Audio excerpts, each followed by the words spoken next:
if I'm you, I'm going, we make $175,000 a year. We cannot be stressed out about money. We just can't. I am not going to allow that to be a part of our household. So if we know that we are calm, cool, collected, a team, then what decisions would we make? Well, maybe one of us goes to work. Maybe we get a cheaper apartment, or maybe we don't need $7.5 million 35 years from now. And like, we can just take some of that and put it in our savings account. Let's actually do it real quick just to see what the math looks like. Let's just say $700 a month going towards savings. How's that feel? That feels a lot better. Well, I want to point out that because we dropped your amount, that leaves you both with $1,000 a month in guilt-free spending. You probably are going to have to cut a bit on your guilt-free spending for a while. The reason is because of your job and your ESOP, you're like very heavily you're getting paper wealthier. Sure. It's fine. It's great. I mean, you're making a ton of money, but it's just illiquid.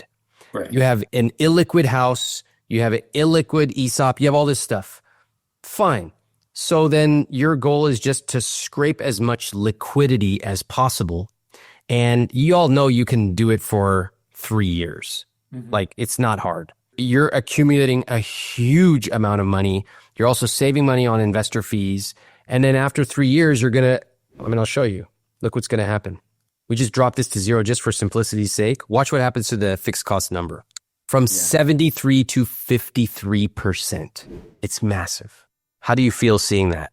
We know it's coming. It's just, I like the idea of being able to reduce the stress about money in the short term with a creative fix like the 401k, because we know that big change is coming, and that's gonna it'll be huge.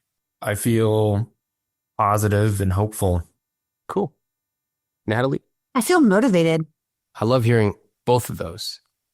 I love that.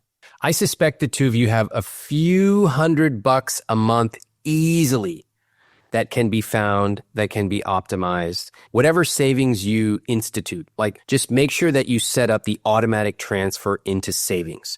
Mm. What you're going to see is after a month, especially after 3 months, that savings account is going to be growing and growing in a way that it has not grown in years.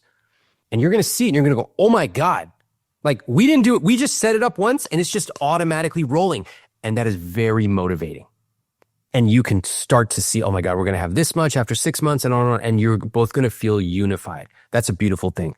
I'm really glad Chris is seeing a therapist, because so much of our relationship with money is mediated by our mental health. It's why I talk to so many people who have tons of money who still feel scarce about their finances.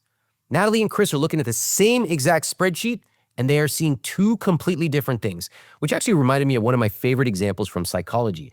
This famous study where Harvard and Yale students watched footage of a football game between their schools. Both sides saw the exact same plays, but each side insisted the other team was playing dirty. Same footage, completely different interpretations. Why? Because we don't see facts. We don't see an objective reality.